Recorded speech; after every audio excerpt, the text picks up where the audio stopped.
Hello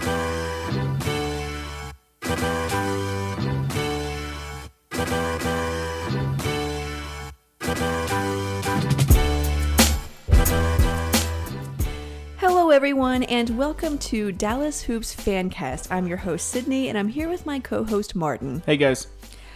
Welcome to the show. We are on the internet at DallasHoopsCast.com. If you're listening on Apple Podcasts, a 5-star rating would be so much appreciated. If you're listening on YouTube, make sure you're subscribed and join the conversation in the comments. I enjoy reading those and responding to them. Speaking of the website, I just published a new article answering the question of whether or not Luka can actually win MVP this season. And it wasn't just my opinion. I actually dug into the history of players who have won MVP. I looked at their average MVP, what the average MVP season was like, and then I shared my conclusion. We're going to talk a bit about that in this episode, but I encourage you to read the article as well. And I also just launched, or we launched. Okay. Because we did all this right, together. Yes. I'm not offended. I just launched a super cool new tool on the site. It's an interactive MVP dashboard, so you can view stats and data for all of the past MVPs. You can segment them by position, age, team, win rate, all of that. And it's completely interactive, so I think that you'll have a lot of fun with it. Just go to DallasHoopsCast.com and click on MVP dashboard in the top menu. Okay. That wasn't too long. No, that was good. Yeah. We're not done yet, though. Okay. We're going to get started by talking about the entire past week of games. We'll go into the good, the bad, and the ugly like we always do. And then before we get to our weekly game predictions, we're going to have an interview with Evan Zaucha from Premium Hoops. We talk about players like Luka Doncic who have exceptional feel for the game and high basketball IQ, and basically dive into what that means. Like, what is feel? How do you quantify it? Why is Luka so much more advanced in that area than other players his age? Super interesting. So it's a good episode all around. Before we do that, I want to thank our sponsor for this show. Thank you for sponsoring this show. Thank you. Thank you. You've been a great sponsor. I didn't have one. Yeah, we should start thinking about that before we start thanking them. Okay. Yeah. Well, no, we do have one. How about we thank Samson? Samson for the microphone stands? Yes. Even though we paid for them? No, they sponsored them. We did pay, okay. But they were like, you can use ours if you buy them. Yes. Thank you, Samson, Samson, for letting us buy your microphone boom arm stand things. Okay. So let's get started with the good, the bad, and the ugly of this past week of games. They just lost today to the Bulls. Before that, they lost to the Bucks. And before that, they had a pretty good win against the Charlotte Hornets. And we'll start with the good. I think, obviously, the big plus this week was their defense.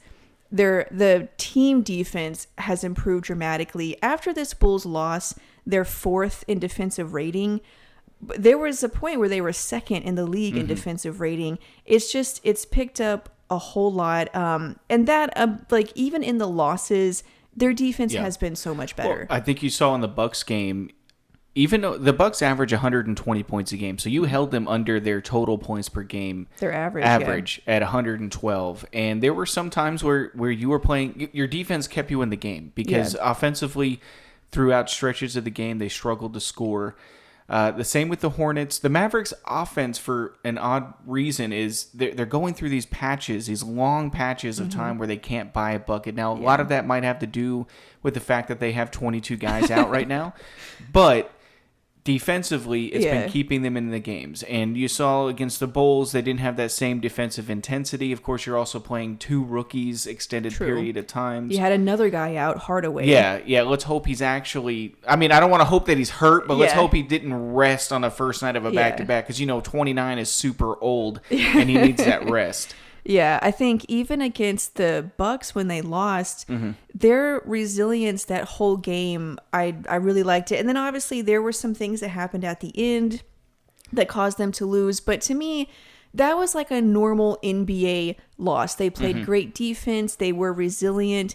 And then it just didn't go their way at the end. And sometimes that happens. Yeah. But I was really impressed by the fact that they kept fighting in that game and their defense too. Yeah, those kind of losses are going to happen against good teams. You can't expect to go to Milwaukee and beat them on their home court on a regular basis. So every game. I mean, like, was that, whatever you want to call it, mistake or whatever, was it preventable? Sure. But sometimes that happens in a game, and that's why you lose some games. It's a normal loss. I don't even think that. I thought the reason they lost the game is Chris Middleton came down and hit two tough back-to-back threes with a hand in his face, and that decided the game. If he misses one of those, I think the Mavericks win that game because they were really kind of taken over there late in the game. Luka was doing MVP stuff. Yeah. But Middleton was like, hey, if I don't make a shot, we're going to lose. Yeah. And he came down and made two of them in a row. That was a deciding factor, and that's what wins or loses games for you, is making shots at the end of them, and the Mavericks just happened to miss. Yeah, so, I mean, I think their defense and the resilience that they've shown, and I don't know if will that change at all once all these guys come back, because they've been using lineups that they don't usually use. So we'll see. But they were good defensively. That's why they changed the starting lineup. Oh yeah, true. Because they weren't good defensively, and then they put Josh Richardson and Kleba and Dorian. How about we play good defensive players? and we'll be good defensively. And we'll be good defensively. It's a miracle. So that's good. And then Luka too, like his defense in these games. I mean, he's putting forth so much more effort. He's making plays. I mean, we've seen the number of steals he's had and the number of blocks he's had. He's just been much better one-on-one defensively and then making those big plays. The only concern I have with that is he is such a high usage rate player on the offensive end of the court. He's by far leading the league in usage rate. At some point, does he get gassed playing that hard on defense that consistently? And then trying to also carry the load offensively.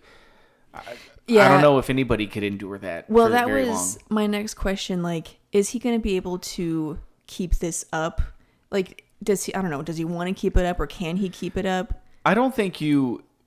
Or do you want him to keep it up? No, for me, it's not a matter. Like, you don't want to have Luka do that every single minute of every single game. You want it to happen when it needs to happen, in a big game, late in a game. That's when you want him to have that ability to turn it on defensively. But because he carries such a load offensively, I would be concerned to have him play that hard on the defensive end of the court every single game. That's just, your offense would suffer too much, in my opinion. And really, it has suffered a lot already this year. Yeah, true. So, I mean, like, I've been impressed with it, but I agree with you. I don't know if I even want him to keep this up. And, like, I don't know. I mean, there's some guys like a LeBron James who can do it on both ends of the court. So it's not like it's impossible. But that's debatable, because there is plenty of footage out there of LeBron just kind of standing out there defensively. True. He doesn't always play lockdown defense. When he's playing the New York Knicks, you think LeBron's out there catching his guy, half court pressure and all that. No, it's when it matters, he plays good defense, and I think that's what you expect from Luka. And also, like, I don't know, do you think this would play any sort of role into his MVP candidacy? Well, yeah. If he would play defense like this. Yeah, obviously it would help. I don't think they care. I mean, normally MVP winners, they don't even look at what they do defensively. I know Giannis has won it, but Giannis would have won it just from his offensive numbers alone, because of what he was doing on the offensive side of the court. It will help, but are we going to have that discussion about, do we think Luka's going to win MVP? No, that's later on. Okay, all right. One last thing, just of the good, like, Luka has been playing like an MVP in these past 3 games. He had 34 points, 28 points, 36 points. Today he set like multiple records for 30-point triple doubles and getting it within 3 quarters, and triple doubles overall. He broke Michael Jordan's record. I mean, he's just been absolutely to get bored with amazing. All these records he's breaking. It's not even a topic anymore. I mean, I wish that they were actually winning, but it's tough. And we're gonna talk about that. I guess we can use that to kind of slide into the bad, which is just, having all these players out at a really bad time. I mean, January, even with everything that Luka is doing, because they have so many players out and they have this tough schedule, it hasn't really led to wins. Like, on the site before the season started, I posted a breakdown of the first half of their schedule, and I said that January would be the toughest month because they have 10 road games, 4 back-to-backs and 2 3-game road trips, and it's just the worst time for like all these 28 billion players to be out for the Mavs. I mean, it's bad and ugly. I mean, we can combine our bad and ugly it's the bad and the ugly. The schedule is tough. I mean, they have tomorrow against Toronto, and I don't expect Porzingis obviously to play. I would say you may even think Luka might sit out with the amount of minutes he played tonight. But then they go on the road to Indiana. Tough team to beat. I mean, without Oladipo, well, but still, you're on the road against a really good team, and then you go on the road to San Antonio, who is, they're not great, but they're better. But that's a back-to-back because the next night you play Houston. Yeah. And then who now has Oladipo. Yes. And then you have Denver. Yeah. And then Utah. You have a road back-to-back against Utah. You play them twice in a row. It's ridiculous, the schedule that they have in January, and to be out 6 guys. They were out today against the Bulls.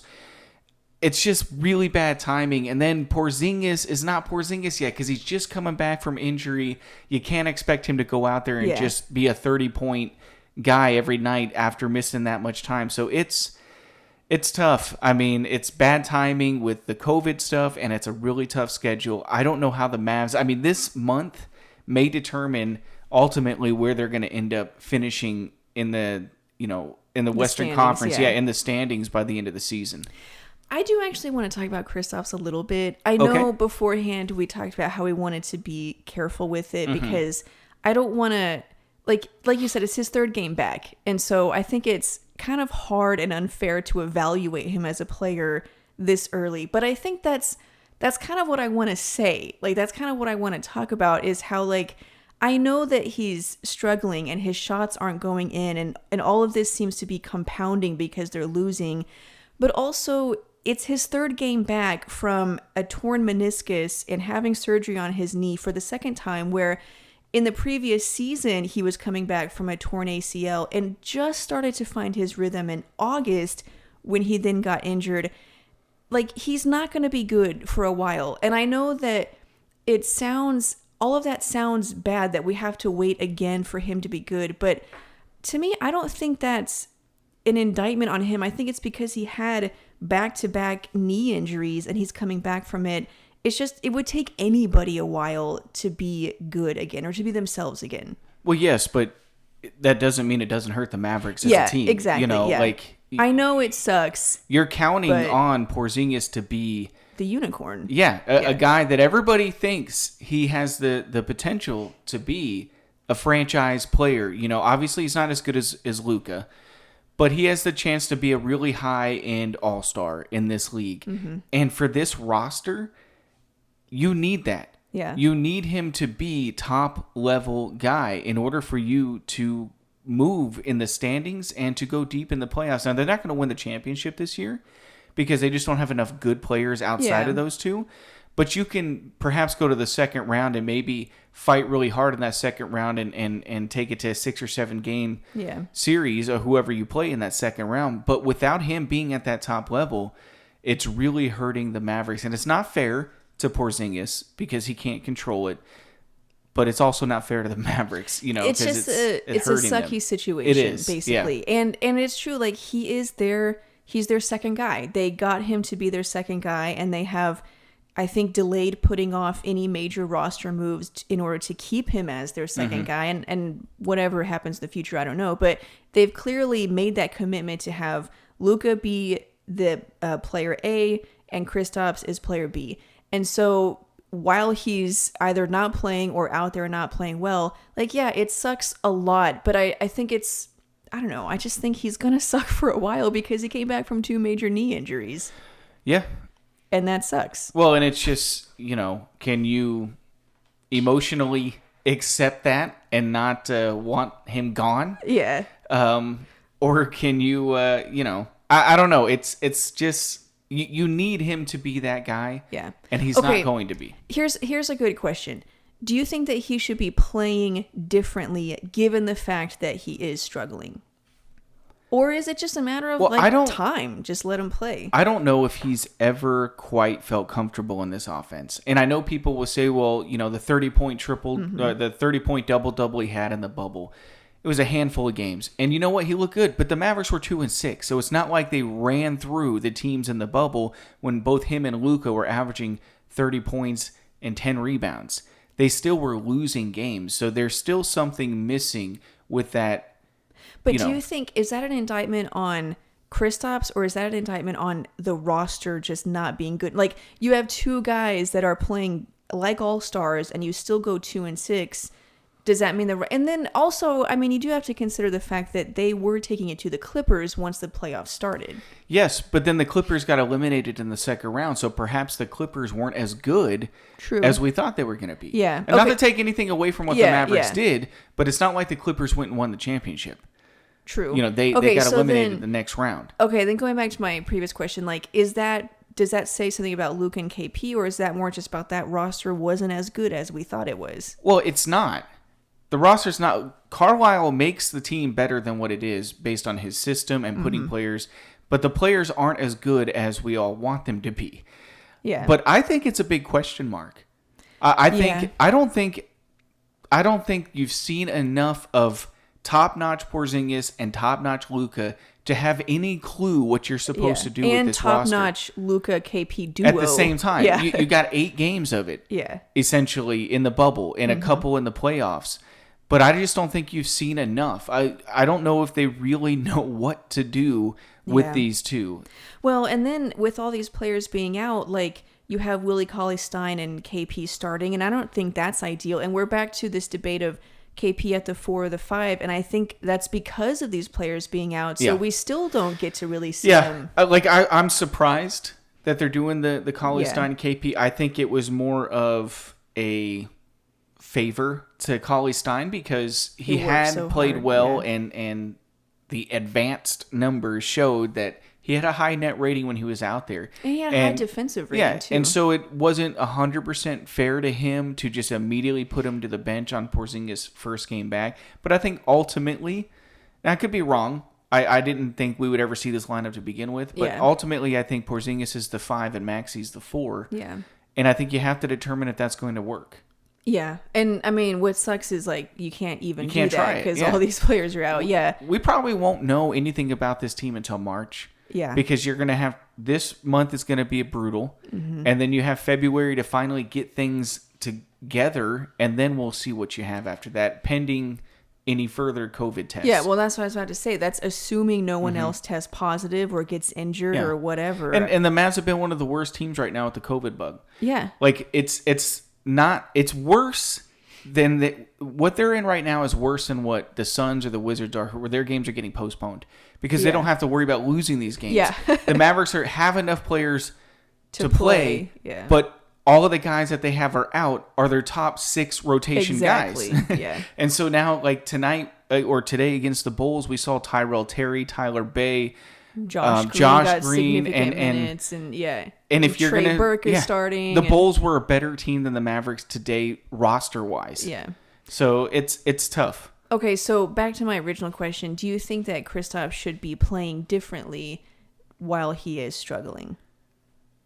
He's a shooter. You can't ask me to have him not shoot the ball when he has a shot. Yeah, and he's got to shoot the ball. And he's not a good post player, so I don't really want him playing in the post. Now, he likes the post, so, whatever. It is what it is.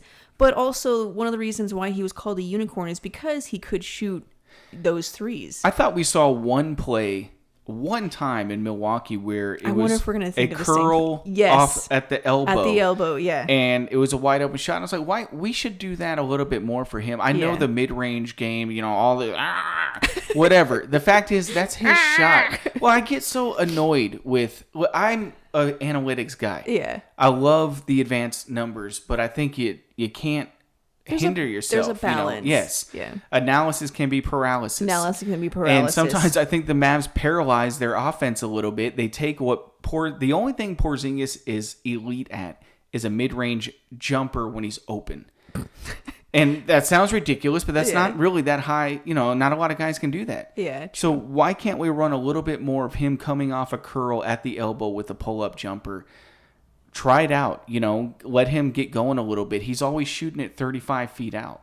Yeah, that exact play was what I was going to think of. Because Kristaps is really mobile, but I think while he's struggling shooting, maybe use his mobility off the ball instead of forcing him to make a play with the ball. Well, I don't know.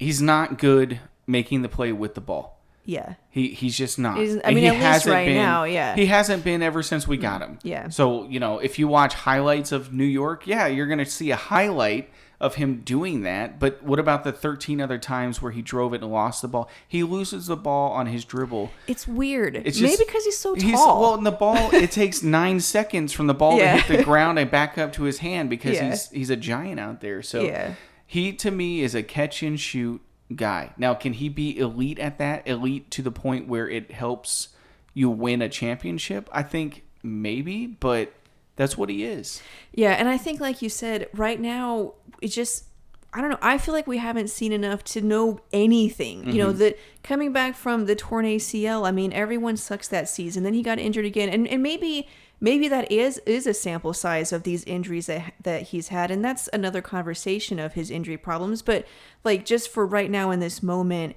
he kind of sucks. And I understand why. It sucks that he sucks. If you're the Mavs, you have to bring in another superstar. At least for insurance. You have to, because you can't trust, you can't rely on Porzingis. He hasn't shown you the ability for you to rely on him to help you carry the load into, the finals. And stay healthy. Yeah. And so that's what I mean, health-wise.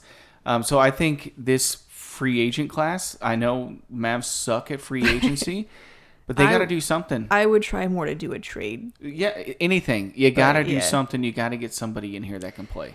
Yeah, so I mean, for me overall this past week, they've lost games and all these guys are out and it really sucks. But it's hard to judge this team with all these guys out. Yeah, because they have so many players out. And that's, I mean, the facts are like that. It is what it is. You can't get around it. It still sucks.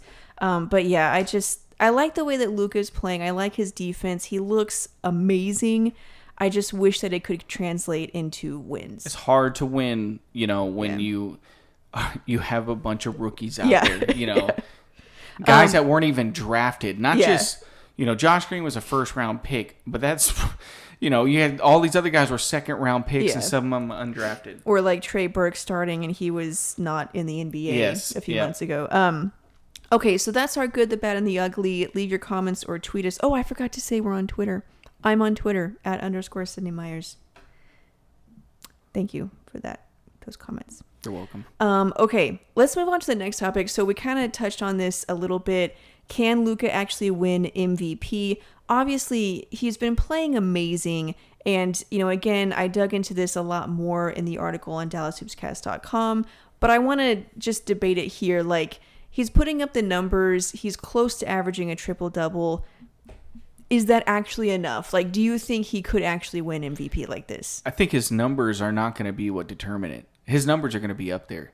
I mean, he had the case. If Luka was a veteran, I mean, last year his numbers were MVP worthy. Yeah. So his numbers are going to be there. What's going to prevent him from winning MVP is the Mavs' record. Mm-hmm. And that's really it. Unless they get things together, once they get all their players back, and they can finish in the top 3, at the least top 4. But even if you're the 4th seed, it's hard to win MVP. So I think the only thing that would hold him back from winning MVP is the Mavericks record. And right now, it doesn't look like they're going to be a top 4 seed. I mean, they're 6-6. And it's, I mean, if these guys are healthy, like you said, it could be different. But also, I mean, they dug, kind of a deep hole. And with these injuries, it's hard to get out of it. I don't want to talk about Carlisle's first part of the season. Because this is why I get so irritated with him in the first 10 games, experimenting with the season to get all this data. You sacrifice games, you start 2-4. Mm-hmm. Well, now you got the hardest schedule I've seen a team have in a long time, plus having all these guys out. They may come out of this out of the playoffs. Yeah. Now they might be able to fight themselves. I mean, Brunson should be back, but Ooh, yeah. Well, and also I hate, like today, was Hardaway actually injured, or were they sitting him because they thought they could beat Chicago without Hardaway, which was the same reason why they lost to Chicago the first time, was that they sat guys and I guess thought they could just beat them without them. And this is what I'm talking about. These are you can't go 0-2 against the Chicago Bulls and expect to be a top 4 seed. Yeah. Like, these are the teams you have to feast on, and they're just not, because of how many guys they have out. And if Hardaway plays tomorrow, I will be upset. Yeah. Because if he wasn't actually hurt, I mean, come on, you're telling me a guy that's 28, 29 years old can't play back-to-back games? I don't know. I mean, he could have played. Carlisle said that Brunson could have played because he tested negative for the right amount of days. He doesn't know why he wasn't allowed to play. I mean, if they had those guys, or at least just Hardaway, it's hard to say they don't win this game. I mean, I know the Bulls ended up winning by 16, but if you had Brunson and Hardaway out there instead of Tyrell Terry and Josh Green, that's a huge upgrade. And Brunson went off for 31 against the Bulls last time, so maybe he keeps the hot hand going. Or just Hardaway, yes, helps. Either way, it sucks. And watch him be there tomorrow. And like I said, I can't imagine Porzingis. I can almost guarantee is going to be out. Yeah. I don't know what they're going to do with I don't know, but he played a lot of minutes tonight, and he looked exhausted at the end of the game. Yeah, I agree. I think that Luka, and one thing I talked about in this article is that he's putting up MVP numbers. Mm-hmm. Like, that's undeniable when you look at the historical averages overall, or for his position, or in the past decade. He's putting up MVP numbers, but the thing that might get him is their record. It might not be a good enough. And honestly, even if they had a top 4 or a top 3 seed, his age might be the other thing that gets to him. And I shared the data of his age group and why it's even harder for him to win MVP. Even if they had that kind of record, I don't even know if that would be good enough based on his age. You kind of have to have an even better record to win it at 22, which is what he would be. So yeah, I don't know. I don't know if it's going to happen this year. Obviously, he is going to be an MVP candidate probably every year for the next 12 years. Yeah, 12 years. Yeah. But I don't think this is the year that he wins it. Unless they go on some run and they finish in the top 3 in the West and he's averaging 29, 9, and 9. Yeah. He's just not going to win it. And not that, they could do that. I'm not saying that this team sucks. I'm just saying, given where they're starting from right now, I don't think they have that kind of team. And I think they're better than they were last year. I just don't think they're good enough for that. It's not even their fault. The team is fine. It's just they're out so many guys. And they're out these guys during the toughest part of their schedule. It's just the way it is. Yeah. Okay, so that's what we think. I want to know what you guys think in the comment section on YouTube, or you can tweet me. Do you think that Luka could actually win MVP this year? Let me know what you think about that. Okay, so let's move on now to this interview with Evan Zaucha from Premium Hoops. Really interesting interview of digging into what feel is in basketball. And we'll talk about why Luka is so good at it. And then stick around, because after that, we're going to do our game predictions for the week. I'm joined now by Evan Zaucha from Premium Hoops. Evan, welcome to the show, first of all. Thanks for having me. Happy to be here. Yeah, you wrote an article recently on your personal blog, actually, about the art and science of feel in basketball, which is usually one of those intangibles that people talk about. He has good feel or good basketball IQ. But in this article, you actually tried to put it into a tangible idea, or actually a few tangible ideas. So just to start off with, how would you define feel based on your research that you did for this piece? I guess at a high level, what I would describe feel as for basketball players is the sum of a player's pattern recognition, visual processing, especially with a focus on spatial recognition, and processing speed. And it's basically the ability to solve any number of basketball problems in a time-efficient manner. Yeah, it's interesting to hear it actually broken down into those 3 parts. And when you read it, it makes sense. Starting with pattern recognition, just being able to use what a player has seen or done in the past and use that information to now recognize, okay, this is happening, so this is the pattern that I should follow. But it was interesting, when you think about it, not every player can do that efficiently. how difficult is it to develop it or to even improve it? It's kind of hard to say because I don't think the actual act of developing feel is really that complicated. I mean, at the end of the day, what you're doing is just playing basketball a lot in a lot of different ways, a lot of different situations. But really, the difficulty in developing feel, I think, comes from the time aspect. It takes a long time for a player to aggregate those experiences and to build onto those heuristics in a way where the pattern recognition phase of playing basketball, recognizing what's going on, what scheme you're playing, what pick and roll coverage the opposing team is playing, stuff like that, and just actioning those insights yourself. It takes a long time to build up that heuristic to something super useful. And so I think it's really important for players to really start making these decisions in, kind of without thinking a lot of times, as young as they possibly can.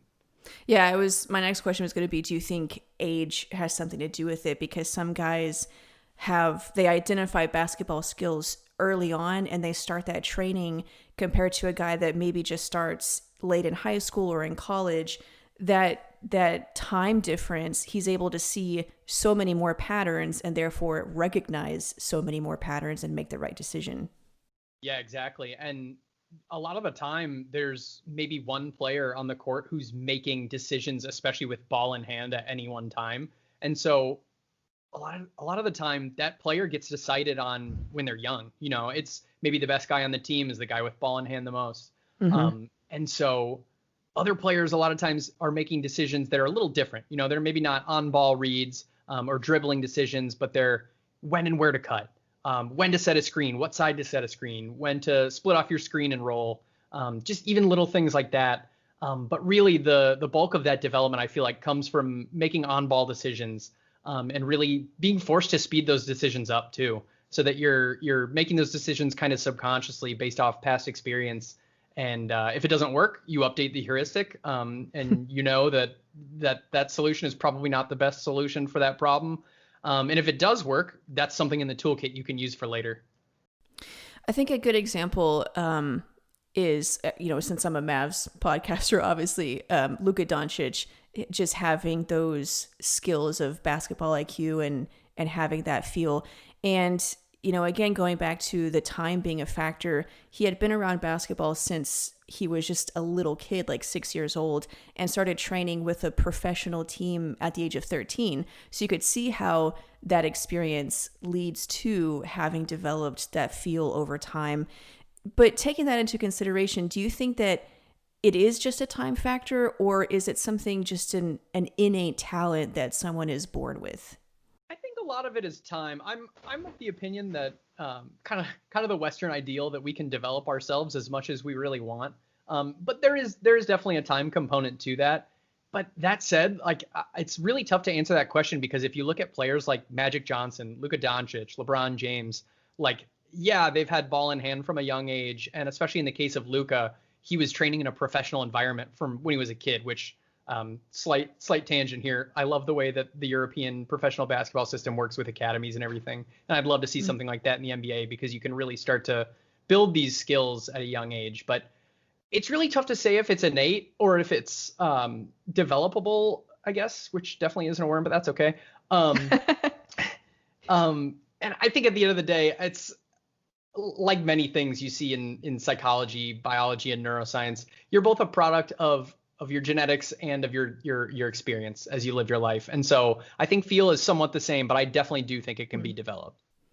Yeah, that makes sense. I mean, if you were to just take it to other parts of basketball, some of the physical skills of, like, being tall, for example, you can't exactly teach that, but just because you're tall doesn't mean you're a good rebounder. So it's probably both, kind of like that. Between the three, pattern recognition, visual processing, and processing speed, which I want to dig into more, was there one that you found was harder, or one that was more important than the others? I think the hardest one to develop is probably processing speed, just because you have to have these reads kind of ingrained in your subconscious in a way that you can just action that the second you get the ball without even thinking about it. Like, you just kind of recognize what's going on, and bam, you're firing the pass off, or you're taking the shot. You're beating a guy off the dribble the right way. You pick the right counters or whatever dribble moves you'd like. But I think the most critical one is probably the pattern recognition step, because if you're not aware of all the variables of the problem in the first place, it's going to be really hard to solve it no matter how quick you act. That's true. Yeah, that makes sense. So digging into each one individually, I probably should have done this from the beginning, but how would you define, starting with pattern recognition, what that means? Yeah, so to me, pattern recognition is kind of the ability to observe everything that's going on in the problem. So it's not perfect, and you might have seen this. I know they use this as an example in a lot of kind of like how to start watching film, instructional tutorial type things. But there's a psychology example where it was an experiment done, 20, 30 years ago maybe. And basically what's happening is there's like six to eight people on the court, and they're all just passing the ball around. And without being told, somebody who's dressed in a gorilla costume comes. Oh yeah, I've seen that. You've seen it. So for anyone any of the listeners who haven't seen this video, it's great. And so you, the viewer of this video, you're watching all these people pass the ball around, and this gorilla walks across the screen. And most people who watch the video don't see the gorilla the first time. And I think that's a good example of kind of how difficult it is to really keep your eye on 9 other players in the ball at once, especially, at the NBA speed, because the game is breakneck fast at the NBA level. So pattern recognition to me is trying your best and doing what you can to observe all those variables in the problem. And then once you observe those variables, you've recognized the pattern, and you can kind of apply a solution that you've tried in the past. And that's kind of where the experience bit comes in. Yeah, I was just going to say that same thing about, a lot of times it's called decision making, of making the right decision in the right moment. But if you take it a step back from that, in order to make the right decision, you first have to recognize what's actually going on. What about it tying in with that visual processing of processing what's going on in the moment? Yes, I felt the organization and kind of the order in which I addressed these 3 subgenres of feel was important. And I tried my best to organize them in a way that they built off the previous one.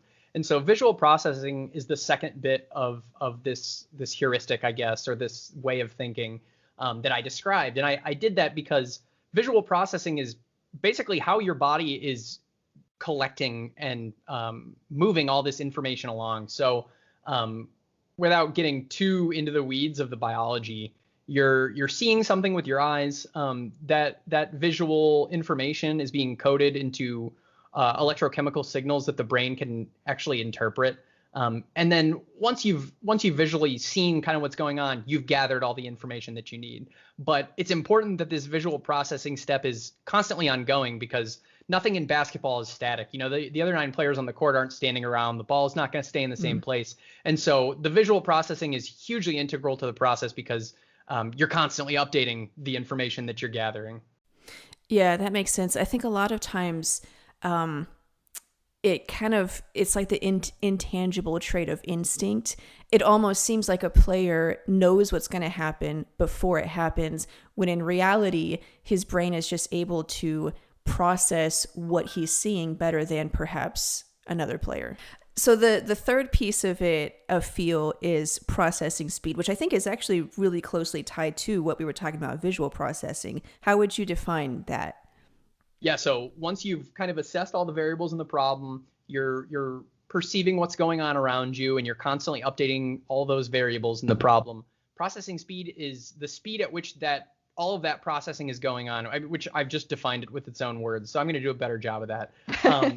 It's the rate at which your brain is encoding that information from the exterior stimuli and processing that information. So not only is it you aggregating all this information and the speed at which you do that, but it's also the speed at which your brain tells your limbs kind of what to do as an action, as a response to what you've seen.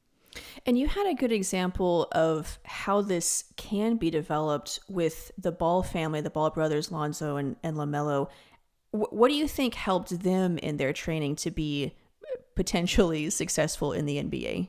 Yeah, so this is my favorite part of this topic. And I will fully admit, this is something that I'm definitely working more on learning about. But I think one of the big things that enabled the Ball brothers to become such high feel or high IQ players is that the speed at which they played pretty closely mimicked an NBA pace, especially for a high school team.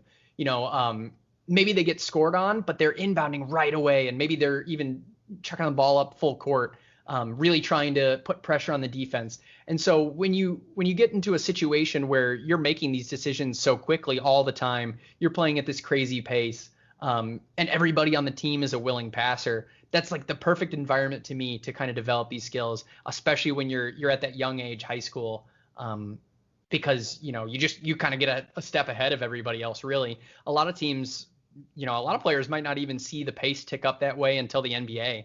Especially if you play for a school like Virginia or Syracuse. The pace in college is not always what we'd like it to be as scouts of NBA prospects.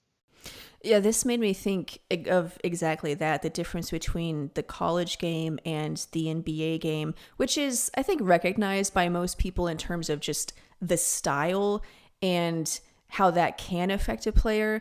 But I think this shows like even deeper than that. It doesn't just affect the way he plays or maybe what he knows how to do or not do, but it can affect this really integral skill of having basketball feel. And I think also you could take that into the difference between the EuroLeague and the NBA. And we're seeing a lot of EuroLeague players or European players blossom in the NBA now. And it could be because the style they play there, it helps them to develop these intangible skills that they really need in the NBA.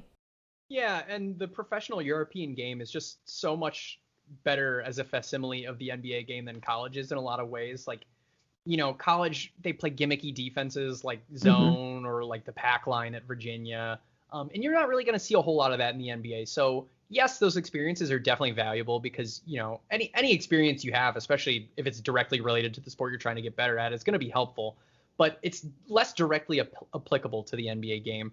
Whereas players in Europe who grow up in the academy system, not only are they starting from a young age, but they're playing a professional game. They're in the weight room with real professional trainers, which, in the NBA, or rather in America, unless you're the best of the best when you're going into high school, you might not have the benefits of a professional training staff, a dietary staff, coaches who have worked in or around the pro game or even just college. And so the playing field, yeah, it takes a high degree of skill to get to a professional contract in Europe, obviously. But if you can do so, especially at a young age, that's just, it's a great thing to have as a prospect. So I would really like to see America kind of move towards professional academies or even just like semi-professional youth academies. Just get these guys some experience and give them a developmental context that's actually helpful for them and not just kind of the old adage of high school coaches wanting to win now. What do you think about the G League? I think it's become an option where a player, instead of going to college for a year, he could go to the G League. Do you think that would help him to get these kinds of experiences that could develop feel and basketball IQ? Yeah, it just gives players another avenue, and it's a paid avenue, which I love. But it gives them another option for where to kind of develop their craft. And I would so much rather a guy take a chance with like the G League Ignite program or even just like a smaller team overseas than go to a college program where the coach wants to win. So he isn't really intent on developing his players, especially blue bloods are really, really guilty of this, I think.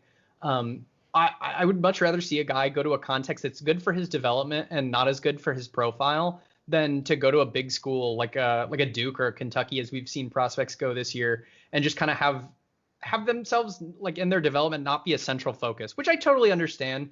These coaches have to win games so they can continue, making money and getting their next contracts and stuff like that. And the competition is good too. I mean, you don't want an environment where, every player is just in it to get better, but the wins and losses don't matter because the competitive environment really makes everybody do their best. So I think there's a balance to strike, and the G League is a really good balance. Now, I will say it would be great to see some G League Ignite film so I could really feel more comfortable with kind of how the game is being played and the opportunities these guys are being given. But from the stats I've seen and what I've heard from kind of closer to the G League, it does seem like it's a beneficial pathway, and I'm glad that the NBA is investing in it.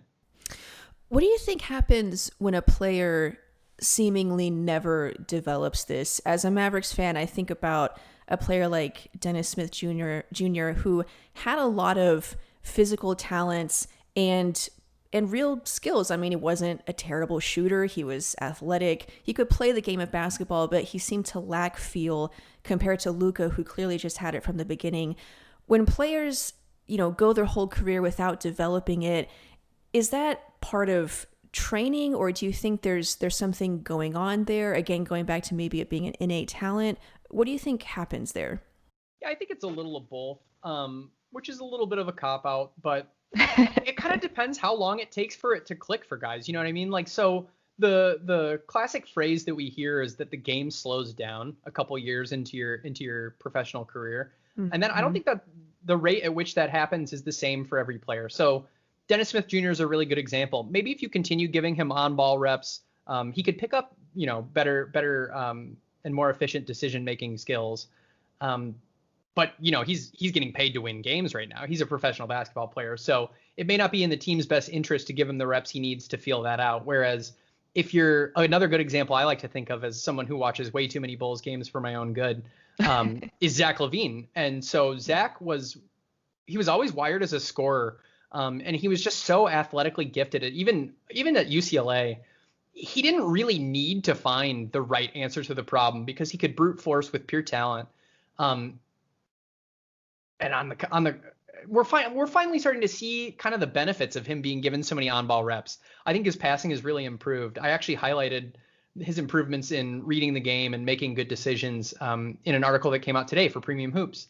And so I think, and Jaylen Brown's another really good example of a guy who's improved, but you have to meet the threshold where you're good enough to get playing time and good enough to get on-ball reps where you can explore that studio space. While still having the capacity to improve that level of feel. And I think Dennis Smith Jr. is a really good example of a player who, if he's not scoring, he's not bringing that much else to the team. Maybe if he was a really good defender, like Frankie Smokes in New York, who is still getting reps, you got to have some skill that keeps you on the court so you can feel out the rest and improve your game more holistically. So it definitely depends on the player, but if you have an NBA level skill you can hang your hat on, you're going to get a chance to stay on the court and really come along in that capacity. Yeah, that makes me think of one of the things that I liked so much after reading the article is that, I think people don't realize that we do actually understand the tangible parts of feel and basketball IQ, even without realizing it. Talking about things like the game slows down for him or making the right decision, or a lot of these things that we say that are real things that can be developed, that visual processing, that pattern recognition, it just seems like such a lofty thing that we could never quantify. And yet a lot of times it's kind of second nature to us. We just don't realize it. I think it's a great point because really the goal of this article was to pull the cover off the black box. You know what I mean? So like the black box is a classic. You put the inputs in, something happens in there. You don't really need to know what it is. And then you get an output.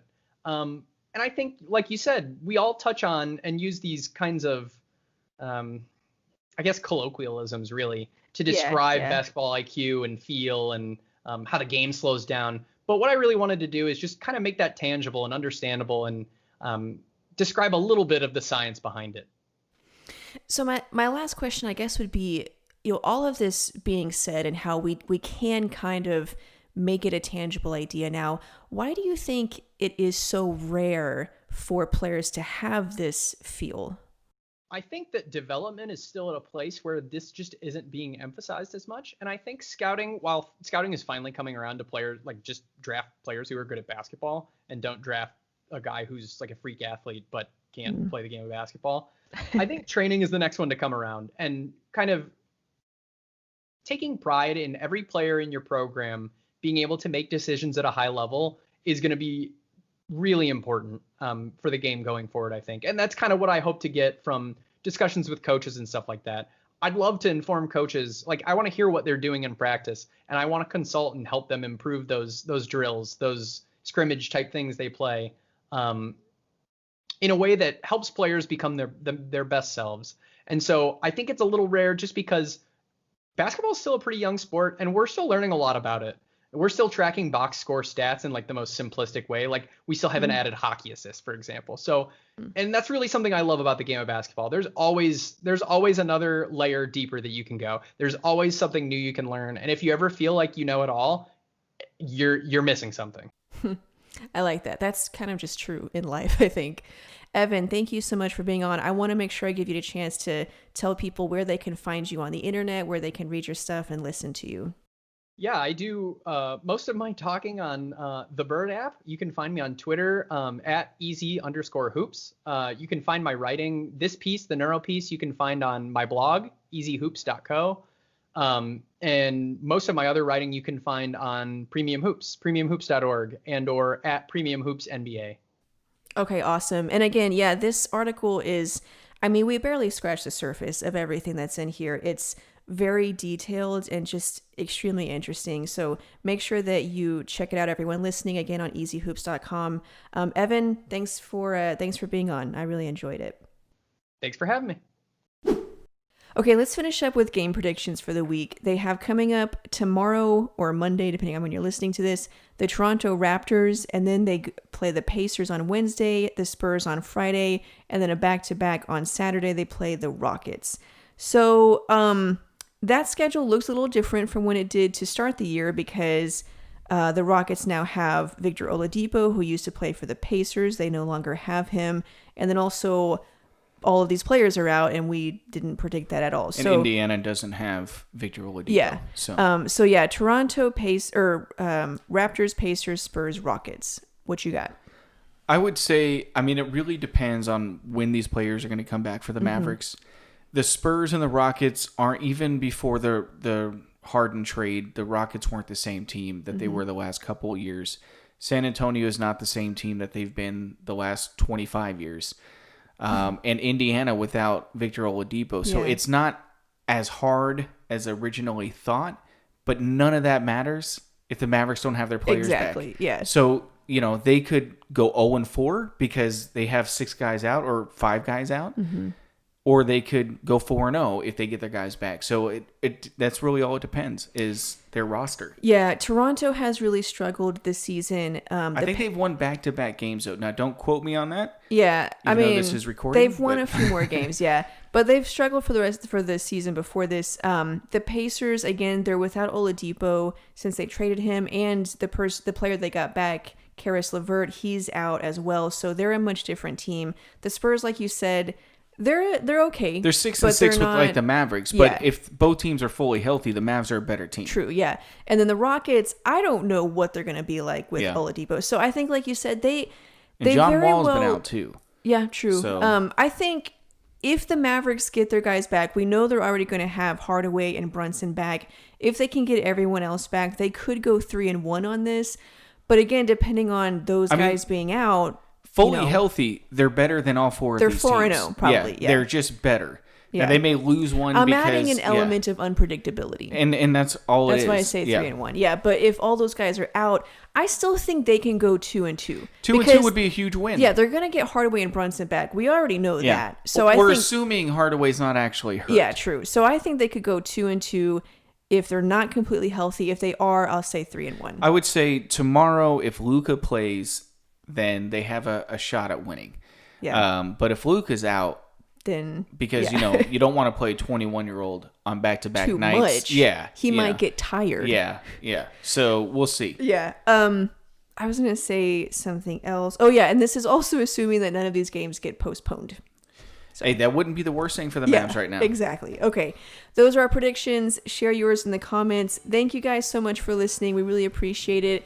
Again, if you're on Apple Podcasts, a review would be so much appreciated. Also, so we know... A good review. Yeah. Well, so we know what you like about the show, so we can keep doing more of it. And I think that's pretty much it. Is there anything else you would like to add, Mr. Voice of the People, Martin? No? Okay, good. I have a lot brewing in my brain. Oh, okay. We'll save it for your post-game show. By the way, guys, subscribe. We have Martin has a new show, Dallas Hoops Gamecast. That's a separate stream. It's not on this one. Dallas Hoops Gamecast on all of the podcast streaming platforms. He does a post-game show after every game. I just want to say I've listened. I've heard what you guys have been saying, and I've cut Sydney out of my post-game show. So you will not have to worry about her. I'm the talent around here. I'm just kidding. That's Everyone likes you. No one likes me. Yeah, that's why everybody invites me on their podcast as a guest. Your face. Not you. Thanks, guys, for listening. We'll see you in the next episode. They never invite me. Bye.